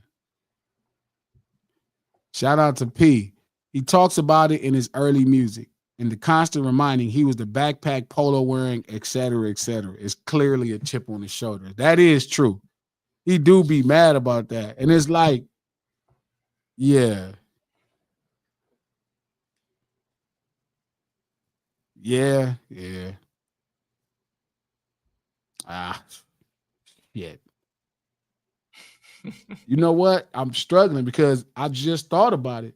His mom could have raised him. Like my mom, shout out to Olivia, rest her soul. We could have moved to Lakewood. And she moved us to Compton, to the Richland Farms in Compton.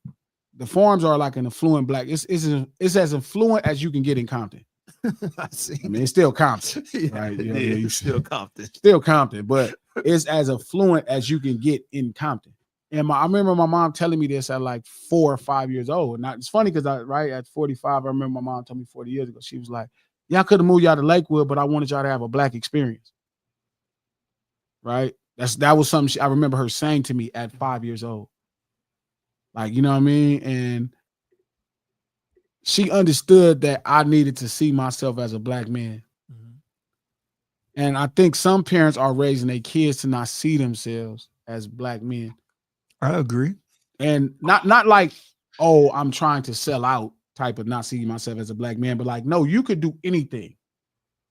You could go out and do anything. You know what I mean? And I don't think Donda is wrong. Like, I don't think if that's how she did it, again, I'm speculating. I don't think it's wrong. But then because blackness, like I always say, like being humane, Pete, right, is your respect and care for other humans. Blackness is your same thing for other black people. So like, I could imagine, think about it, right? Like I had all AP classes, my grades. If I would have grew up in Lakewood, I would have probably had this weird look towards black people, like, oh, we could all make it. I made it, I'm black. Versus like being a gangbanger, right? Like, and it's weird because growing up, I didn't really want to be a gangbanger, or I didn't even think about it like that. It wasn't nothing. That's just the homies. This is where I grew up at. But I understand why God pushed me through that path, because it made me have a different thing for other brothers. I realized everybody's mother wasn't like my mother. Like my homeboy, some of my homeboy moms was on drugs. Some of my homeboy dads was in prison. You know what I mean? And it shaped their mind different. And I was always conscious and sober enough to see everything. And I was never scared to ask questions. And I realized that everybody didn't have the same, even though we all grew up houses next to each other. My dad lived in Watts on 117th Street. My mom lived in the Farms. All of our experiences were different. And I could see how theirs was way more painful, everything. Way more painful. And I was like, that's why I stand up so hard for the streets. Like when Sherry or certain people say that, and I'm like, yeah, I'm not having that. You can't tell me, because I saw this with niggas. Mm-hmm. I saw the world beat them down. I saw the world beat them. I saw the world beat my homeboy Moto down, rest his soul. Mm-hmm. I saw it. I saw with my own eyes. I remember my mom fed him, you know what I mean? Because Sue was going through what she was going through. He had it harder than me. Mm-hmm. He had it harder than I did.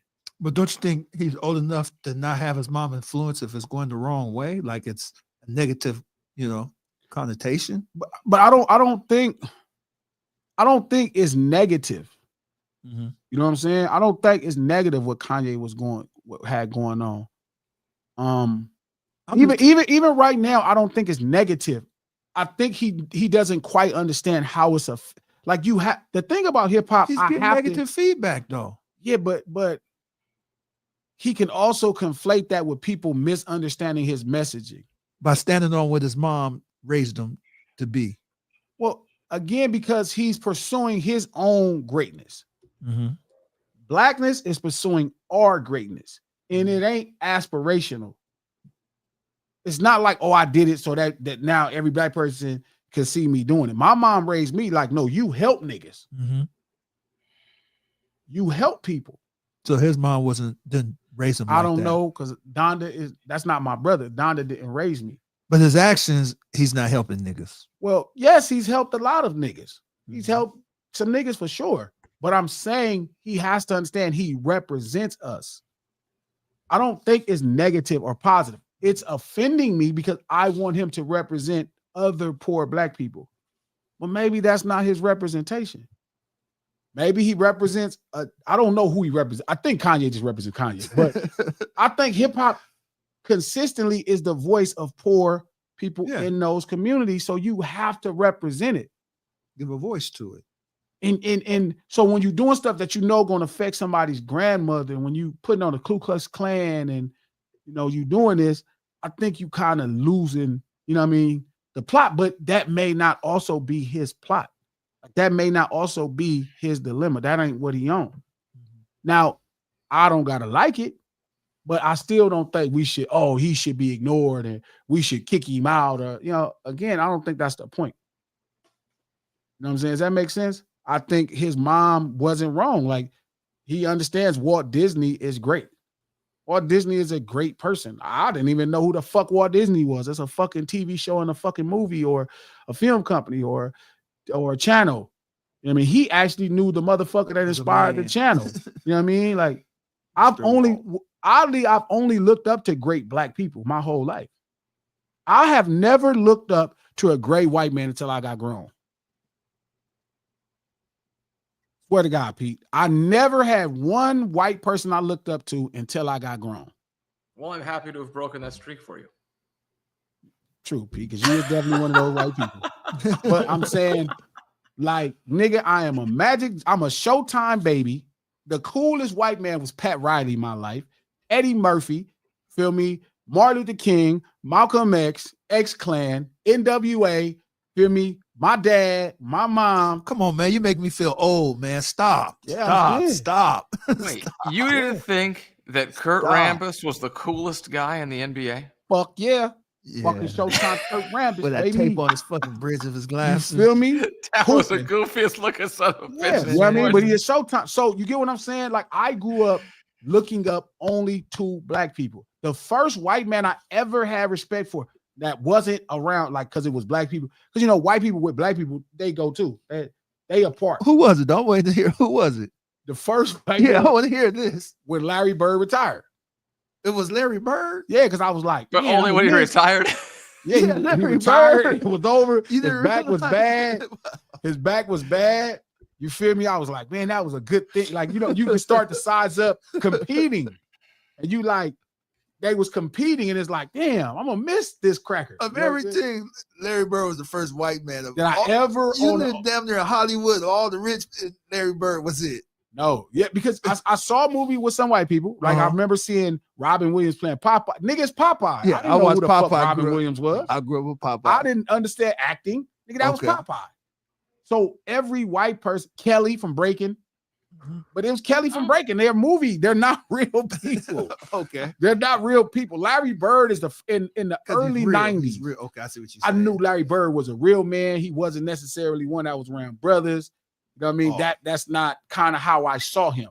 He's the first white man. And then as I got older, my brain could understand whiteness a little different. And then I didn't even make it the same as blackness. I realized we playing two different games. Kanye don't feel like we playing two different games. Kanye feel like we playing one game. At least that's what I think he's doing. I feel like I can see we're playing two different games. My job is to go out and be the greatest black man I could be, not to be the greatest man I could be. There is no room, and a lot of people who know me get mad at this. I have to go out and be the greatest black man I could be. I could never just be a man. Impossible. So if I do one thing to shame black people, like as a whole, and I know it's a shame, like, nigga, that I might as well not even do that. Mm-hmm. And I think Ye is not going out to be the greatest black man. I think Ye is going out to be the greatest Ye he could be. I need to be the greatest Glasses I could be within the confines of being a excellent black man or That's black man. the That's word right there. Yeah. That Kanye, that's like his number one trigger word. What's that? Confines. Yeah. But I'm not mad at that, but I'm actually, so forgive me, and maybe this is wrong. I'm actually happy with black confines. I never needed, I don't need what no white person, who the fuck needs all of that? Now listen, I'm not mad at no brother who feels like they need it. But man, I don't need no billions of fuck. I mean, we had this conversation. What I told you, if I made $1 million a year, I'm good. I could take care of everybody I need to take care of. I could help everybody, whatever. I ain't never needed more than $1 million a year. So I really never thought to myself, I had to sacrifice no blackness to get there. Zero. What's weird to me, not the idea of who thinks you would need all that or even want it, but who thinks you could even get all that? You're like, I mean, I think I could make $1 billion. I just think who right now is equally probably who are the two most simultaneously loved and hated people in the country right now? You couldn't find people by head count that are hated by more individuals today than Donald Trump and Elon Musk. Yeah, but white billionaires. Even now, I don't look up to either one of them. I'm not saying looking up to them. I'm just saying the idea that like I'm going to be bigger than blacks. Everyone's going to love me. I'm going to be like Elon Musk. You mean the guy that 50 million people want to kill tomorrow? Yeah, I don't know. That's That's funny, but that's the point. I never looked up to white people until probably like my brain could, like I said, Larry Bird was the first white person. I was like, man, that was all right, white boy. Mm-hmm. You know what I mean? And I'm reflecting back to the Lakers playing in the 80s. They say Larry Bird act like a nigga, though. He be talking shit. I don't even know. Yeah. We talk about the white boys and shit. I don't know, but I tell you one thing, it's like, so I would think he grew up like us. Like I would have thought he grew up in blackness. Like I don't want to be the greatest man I could be. If I had to be the greatest man I could be and have $1 billion, or be the greatest black man I could be and have $10 million, I'd have $10 million. Nothing about me wants to be the greatest man I could be if it means I can't be black.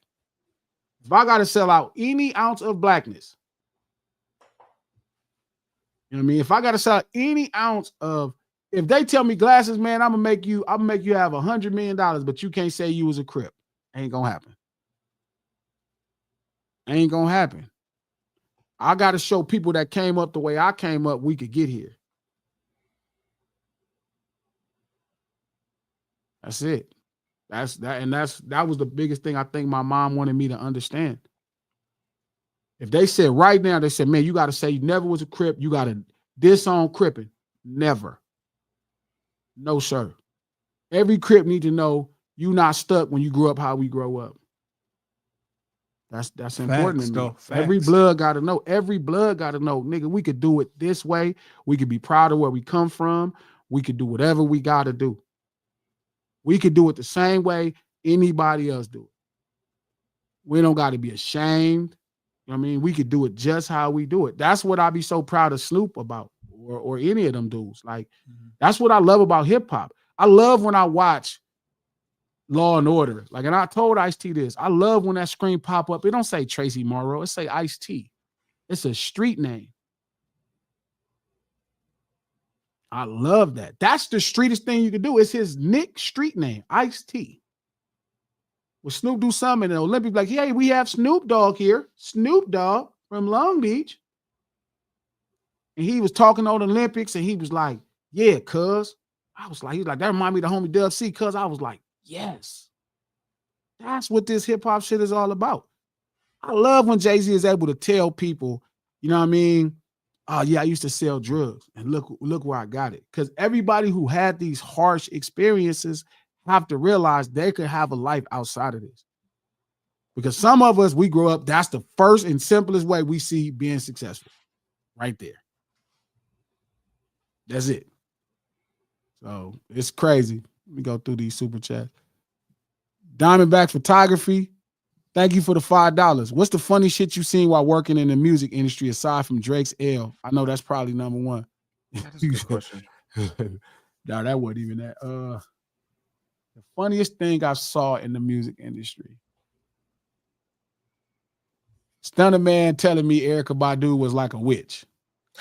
I wanted to get at Erykah Badu. I seen her at the MTV Awards.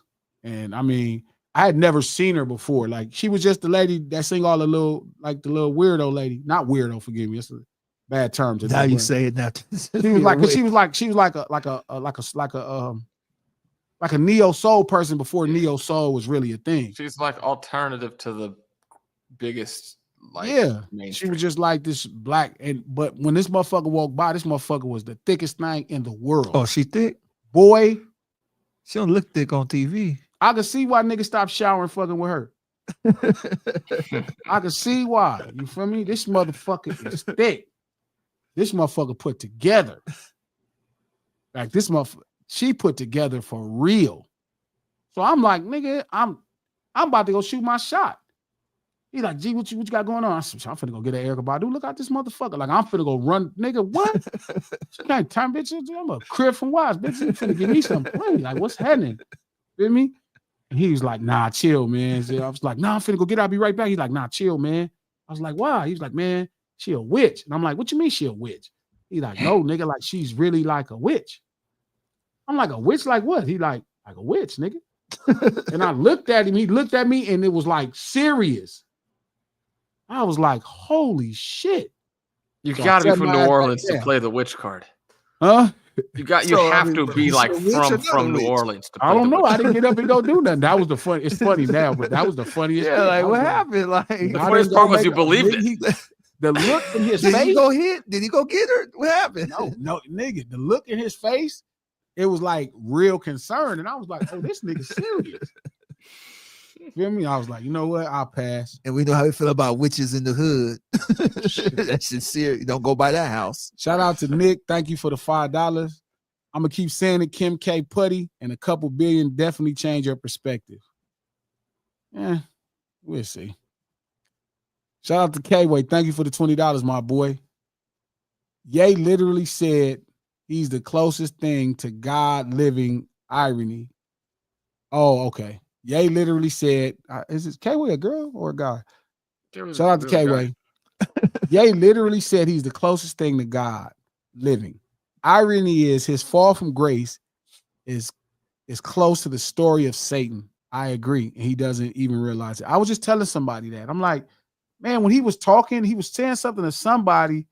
And I was like, I tweeted and I was like, why does this feel like the serpent talking to Eve in the Garden of Eden? like it was so much true, but it was like this one deceptive fact. And I was like, damn, why did that make me think of that? Him tweeting that to that person. And then K-Way saying that's crazy. Ye creates storms and gets mad he doesn't have an umbrella. Same thing Pete said. Anti-black is a choice. Pete just said the same thing. He starts fire and then run with the water hose complaining. Shout out to Nick. Thank you for the $5. West Coast over everybody. Yeah, that part. Much love, bro. Yeah, I don't know, man. I do not know. Yeah, Erykah was cold. She was cold. Shout out to Beijing. Funniest thing in the music industry was watching Glasses Malone not being able to get off the Young Money bench. Fucking bench warmer. That's not quite how it went. What? What's the story? Well, so what happens is, so there's a bunch of Drake fans, right? They just discovered hip hop in 2014. Mm-hmm. They don't know, like, you know, so they like, it's people who feel like, oh, Master just, yeah, they don't. He's like a baby. They don't know, so they don't realize I had 2 hit records. They don't realize that's not what happened. They don't realize that. They feel like, oh, Glasses just be talking shit about Drake or like I'm jealous. But again, if you go look at all my tweets, you can see I always supported dude and been in his corner until he battled my friend. And that's different. Now I'm gonna ride with my partner, but they don't understand. So in their mind, they like Glasses didn't even versus me not knowing, they not realizing I just didn't know how to make no music. Like I just didn't know how. Like I knew how to make the art, but I didn't know what records were. Like I was a Crip. I was a dope But you dealing eat a ass, motherfucker up now, low huh? ride. It ain't close. You eat them It up ain't even now. close. You feel me? But I always give a lot of credit to Stunner Man and them because they tried their best. I just didn't know nothing. They chose me because I was really that nigga for real. It's just levels. Like I was really that nigga for real. So you think they chose you because you're that nigga in the streets, or chose you because you was gonna become that nigga rapping? Well, I think so. They understood street urban culture, right? So Okay. it's a level of authenticity that I provide that you couldn't get out of 99% of the artists in the music business history. Okay. So everybody knew that genuinely I was who I was supposed to be in the streets. And I had a hit record. Like I had came with this Akon song Certified. Like I had it. Okay. So they was like, yeah, that's good. But when it was time for them to make me a record, the West Coast was kind of transitioning. Remember, they had kind of kicked everybody out. That they didn't really give a lot of new people shots after Tupac died.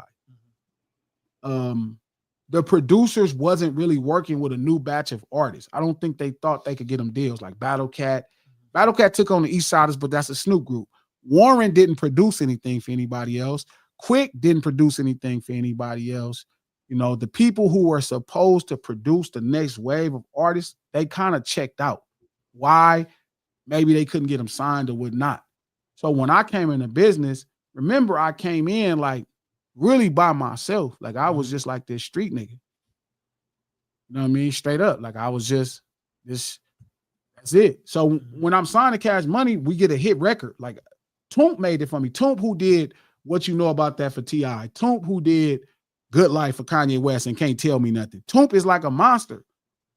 So again, it was like, it was a big deal. So when it was time to make the next record, I didn't know nothing about making no records, dog. So I made a living and I don't have to work a job, no regular job no more. I make enough money to pay bills. But, you know, when it comes to actually going on to be the greatest, you have to know a lot about music. Like when Drake came to Cash Money, he knew more about records. I just now know what he knows about records. That's how he was already ahead of making records. Like he knew it. His team was Trump tight. You know what I mean? 40 was like a wizard. Them niggas was cold. They studied us. Remember, they studied black music. But he had a team though, right? Yeah, yeah. I had a team too, but my boy quit. So the one who would have knew, Guido, he moved to Atlanta. The dude who did my first project, my boy kind of got tired of chasing this hip-hop dream, had a family and moved to Atlanta.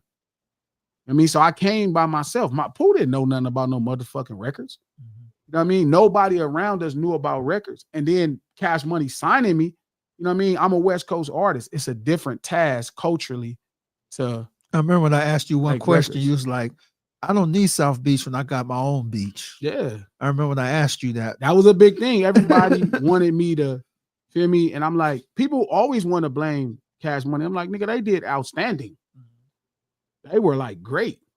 I mean, so I think, and so a lot of Drake fans feel like, oh, they feel like that's a diss to me. But again, Drake is like a Nickelodeon kid, man. I'm really from the Mariana trenches, not like them regular trenches these niggas talking. I'm from really the Mariana trenches. I've been in the deepest, darkest places doing the thing for real, and I'm here.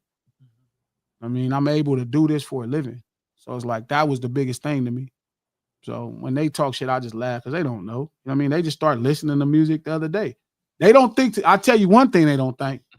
If Birdman changed my life, and you know street niggas, Birdman changed my life. You think for 2 seconds Birdman couldn't call me and tell me, hey, man, stop making fun of that nigga, and I wouldn't? So you got to ask yourself, Lil Wayne could call me right now and say, man, don't make fun of that nigga. You don't think I would? I'm going to listen to them niggas. You know why they ain't call me? That's the question you should be asking yourself. If this nigga is so, if the nigga you like is so cool and he's so righteous, then why niggas ain't telling Glasses, hey, pipe down, bro? How much, you know, percentage wise of the street urban culture that actually came from, like you said, down and dirty, that actually know what that really means from birth? Not coming in when they was 15, not coming in when they was 20, but actually from birth. I mean, the whole business is built off of that, black music in general. Because I see like, I see a lot of people come into communities at certain ages, and you come in at 21 to a neighborhood. Now you think you're that neighborhood when you got somebody that was born in that neighborhood. We was talking You about would that the look other at that day. being the same. I don't look at that as being the same. We was talking about that the other day. I think that's the mistake. So you know the mistake I think hip hop or street urban culture before the art gives up, they sell it too cheap. They sell it too cheap. I agree. So Hey, it's King, I like, got a question. go ahead.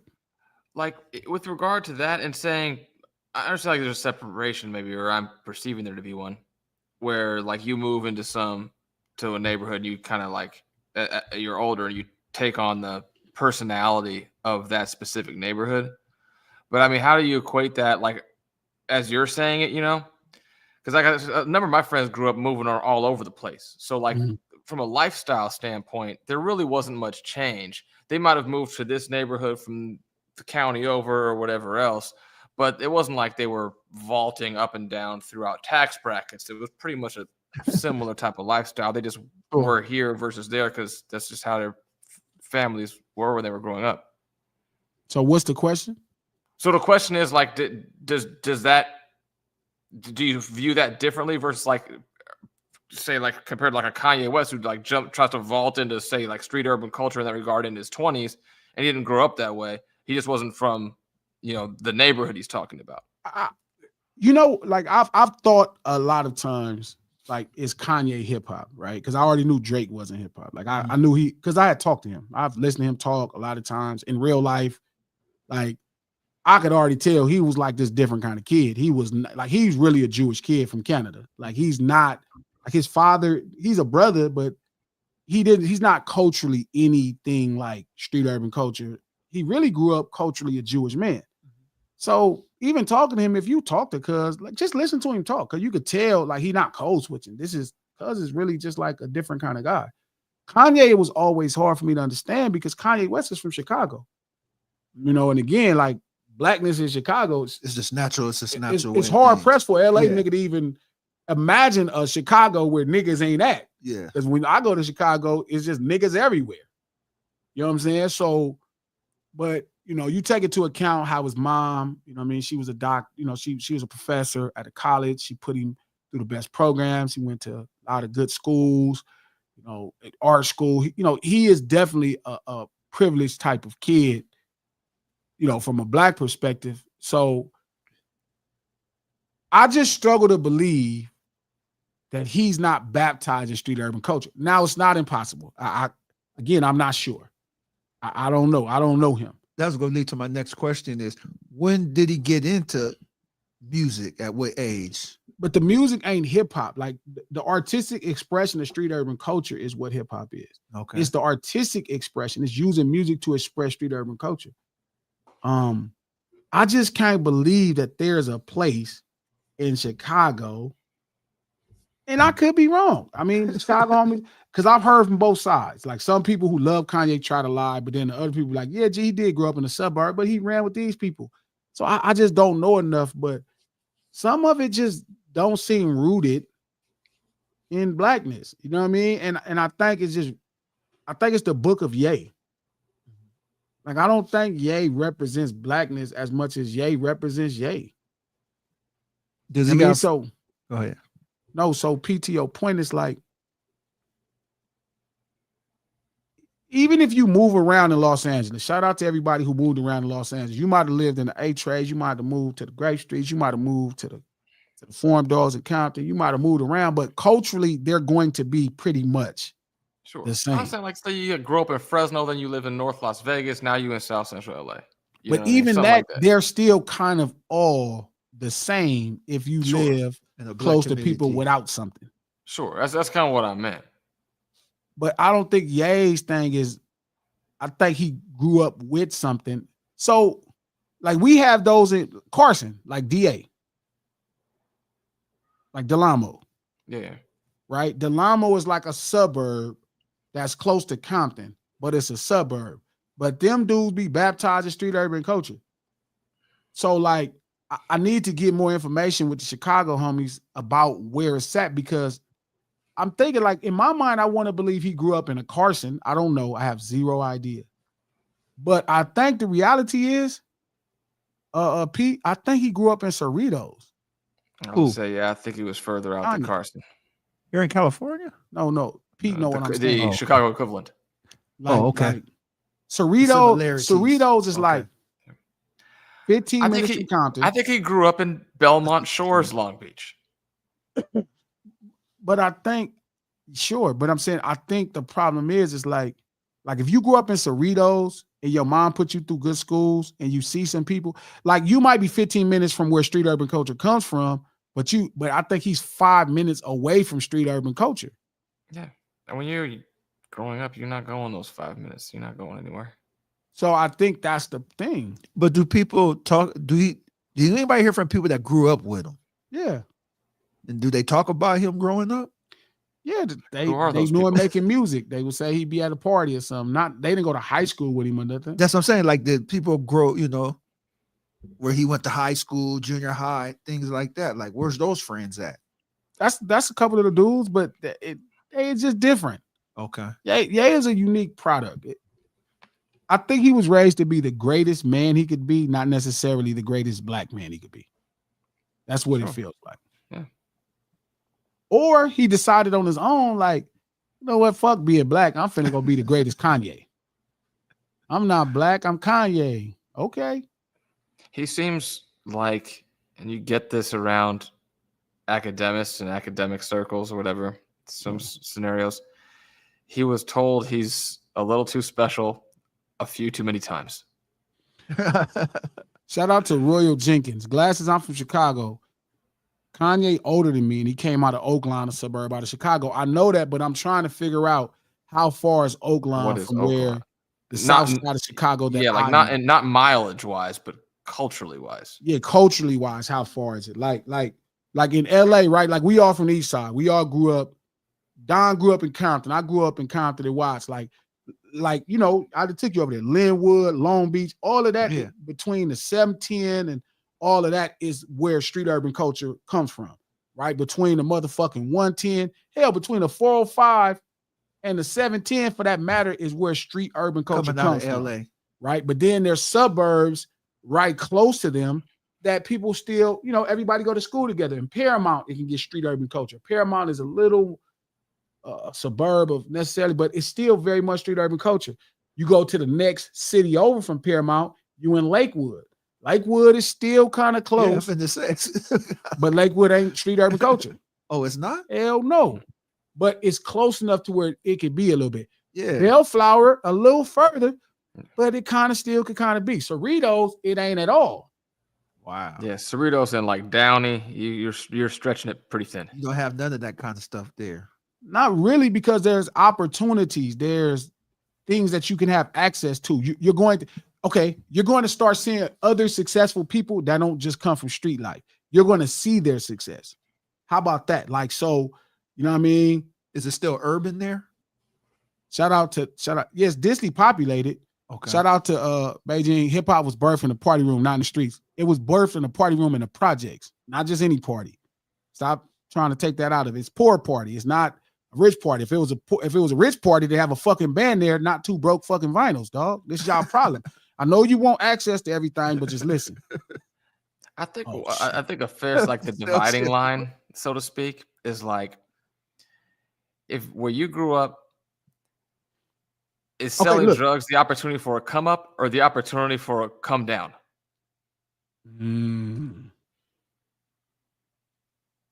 So this is the weird part, right? It's like this is something to really help you, right? Like in Compton, 90%, let's say 90, it's probably 99, but 90% of successful things you're going to see, things that you will want, come from people doing the wrong things. True. Is that fair to say, Pete? Like when you go through Compton or something, or you go through, let's say, like the jungles, 90% of the cool shit to have, the things you will want, come from people doing the wrong things to get them. Yeah, that's probably fair. Even people who have the same amount of money as the other person in those environments are stowing it away. Yeah, you're not. So if you're seeing it, it's probably not. It's probably kind of nefarious. Okay, right. And then, so it's like, great point. Shout out to Marcus Mitchell, who makes a great point. What about View Park, Windsor Hills for LA street urban culture? That's a great point. Like the Overhills, right? Yeah. But the Overhills is right next to it, right? So you right here next to street urban culture. You go to school with everybody from street urban culture, right? But then your parents, people got some money. So you still kind of be baptized. You're baptized in the culture, even if you don't. The tree shades the community. The overhills are probably really the most dangerous 60s. So shout out to all the AG homies. They'd be mad if I said this, but like them niggas are the worst because they got something to prove. Same thing with the Delamo niggas. Like when you go to jail with the 190s, they was always the worst niggas because they was always trying to prove a point. I mean, so they were always over the top. They were gonna gangbang too hard over the top. But here's the thing. So this is how it looks. In Compton and Watts, 90, for sure 99% of everything you would want to have, somebody doing the wrong thing got it. Right? Because it's the only thing you associate with success. If it's not on TV, the best cars, D-boys, pimps, gangbangers, the best everything, best clothes, best all that. That's what you see. And you don't know nothing else. You disadvantages. Now you move over to let's slide down between the 105 and the 91. So you start in Watts and Compton, Linwood. That's how you see 99%. You get to Linwood, maybe it's like 90%. Because now some people that's starting to have stuff. You move over to Downey, Paramount, probably a lot closer to 60%. Now you're starting to see regular people that work a regular career or have a good career, have some cool stuff that you will want. So you see there's options. Still about 50, 60% of people doing the wrong get better thing. too in those areas? Yeah. So remember, I grew up in Compton and Watts. My mom put me in Paramount because they had AP classes. Okay. So that's only 10 minutes from Compton. Oh, it's only 10 minutes? Oh, okay. Think about it. The exit from my neighborhood, right, where the Imperial Courts and the 7 is at, is Wilmington. The next exit is Long Beach. The next exit is Garfield. That school is off Garfield. Oh, okay. But it's a world away. So Paramount, Paramount, and Downey, you know what I mean? Downey start having some really nice shit. Downey is like Mexican Beverly Hills. You know what I mean? They'll have some shit. So the more you move east, right, you start seeing regular people have things worth having. So you realize that these things are obtainable by doing this. By doing something good, not doing. Well, doing something, because you don't think nothing is good or bad. You don't think of the D-boy as bad in Watts. You don't really, that nigga just having it. You start to realize you get to an age where you realize, where you're like, oh yeah, this is bad. Yeah, but by then you way deep. Yeah. I mean, like you just kind of know it's against the law. But again, growing up around here, the law never ruled your life. That's what I'm saying. You can change and do whatever you want at any time, as long as you didn't get stuck in prison the rest of your life. Well, again, you're trying to be successful. So you feel like your options is limited because there's only as far as you can see. How about that, Pete? Does that make sense? Your options is as far as you can see. For most humans. Is that fair? I agree. Is that fair, lunch table? Your options different as far as you can see. I agree. Right. So you move there, boom, you move further east. Now you over here in Paramount. Now it's about 60-40. 60% of people doing the wrong things got the coolest shit, but there is 40% of people doing some regular shit that got some all right shit. You move further west. Now you in Lakewood. Now Lakewood is 70-30. 30% of the people doing the wrong thing got some cool shit. 70% is people doing the right thing. That's in Lakewood? Just in Lakewood. Man, the place, ain't that the place that got a fence around the store and stuff? Which store? Target or something like that? No, not Walmart? Lakewood. No. Oh, okay. That's Paramount. Yeah, I looked at it. Yeah, right. So Lakewood is like 70-30. 70% of the people doing the right things by eyes have the coolest shit. Only 30%. You get the Bellflower is pretty much 90-10, 80-20, 90-10. Most people that got the coolest shit doing something that's legal. You can see it. You can see what they do. It's going to be obvious. They got the coolest shit. And 10-20% of people going to be doing bullshit. Shout out to my homeboys from 706 Hustlers. Like, it's going to be 10%. The rest of the people got some cool shit. You get the Cerritos. I don't even know if people doing the wrong thing in Cerritos. Like, there's really no place to go in Cerritos where people is doing the wrong thing. You know what I mean? Everybody got nice shit, and they all do some cool shit. And how far are Cerritos from Watts or Compton? 15 fucking minutes. It's straight up you can take the 105 with no traffic. What is it, Pete? 6 exits? With no traffic, it's very close. 15 minutes? It's basically just about the 605 interchange. I mean, that's Norwalk, but Cerritos is right there off 605. They got a mall there. How about that? Yeah. You get to Lakewood and Cerritos, there's malls there. They Where have was your Asians. studio at when you was down there? Signal Hill. So where my studio was at was in Signal Hill. That's Long Beach. But that's this particular roped off area. That's not by Lakewood going. I thought I used to go through Lakewood. Lakewood That's Boulevard. the street. Oh, okay. So That street Signal runs like Hill is like miles you ain't and supposed to miles. be there as a nigga. Oh, okay. They'll kill you. Like the police, like that's how much, that's all suburb.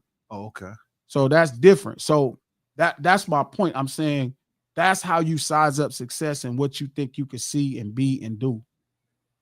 You know what I'm saying? So that's what I'm saying. Is like, that's what makes street urban culture is when you feel like the wrong, because all you know is the wrong thing is the way to have something. That's what it's all about. So if you go up in Watts, Compton, man, what? Every car, whatever you want, the wrong motherfucker is doing some bullshit and got it. It reminded me when I said I walked through the blocks of this nice neighborhood. You Yeah. were telling me. Walk your ass if you want to. Yeah, well, go ahead. Think it's a nice neighborhood. Walk your ass around that motherfucker if you want to. So it's like, you know what I mean? It's like, that's the trick. So that's why I'm saying when you be trying to explain this to people, shout out to Royal Jenkins. Yes, that is. Ain't Lakewood where that chain snatch with Death Row and Orlando Anderson? Yes. That's where that fight happened at. So that's where everybody from the east side would go to the mall. Like, so everybody from the west side of the 110, right? The Hoovers, the neighborhoods, the gangsters, they mall was the Fox Hills Mall. Our mall on the east side, when you're on this side of the 110, right? That's Long Beach, that's Compton, that's Watts, that's Linwood, the Lakewood Mall. So you would go to this mall to go spend some money or look to get in a fight. Because everybody different would be there. So it's tricky, man. It's hella tricky. It's tricky. It really is Long Beach too. So it's like different. You know what I mean? So, but that's my point. That's what street urban culture is. Street urban culture is densely populated, crime-ridden communities. The culture that comes from that. Mm-hmm. Now that culture can keep going somewhere. It's in Paramount. Guess what? They got shit too. It's in Lakewood a little bit. It's in Bellflower a little bit, but it's not in Cerritos. There is no street urban culture in Cerritos. Wow, that's heavy. There is none. I mean, and what culture is there in Cerritos? It's just mainstream America, suburbia. Oh, okay. They got a mall right in smack. There's not even a big place. It's a mall, bunch of really nice houses. None of that shit. No urban culture inside the mall? Urban is densely populated. So it's a densely populated place. It's densely populated. But even in the suburbia, there are in the parking lot of Cerritos College. That's close you go get. That's close you're gonna get to the streets, yeah. That's because it's right there by Norwalk. Oh, the college. And Norwalk is one of the because places their sports pull a lot of athletes in from other parts of the county. And you never know, junior college athletes are a different breed. Yeah. They couldn't come from some fucked up situations. Yeah. Shit, we done ran this motherfucker out. Don't forget. All seriousness, when you dropping that new album, I did used to bump your shit back in 2010. I'm gonna drop a new song. You're gonna be mad at me, dog. You ain't gonna want to see this video. But I'm having fun. Just don't be mad. But yeah.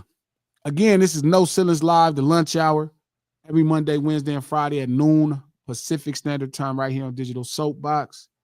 Click that thumbs up button.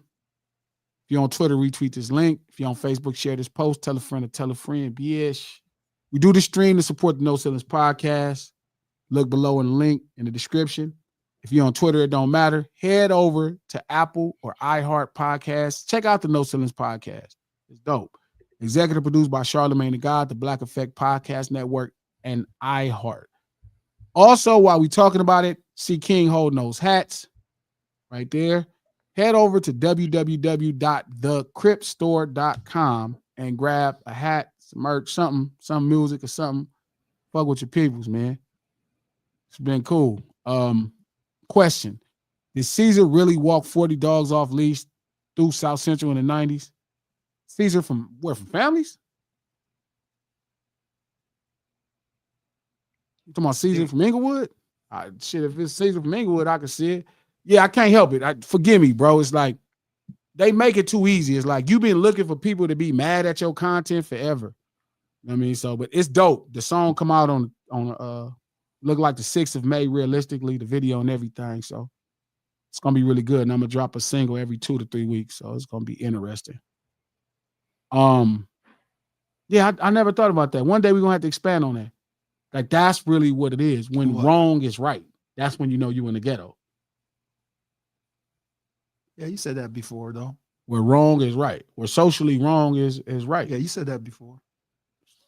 It's dope. All right, we out here.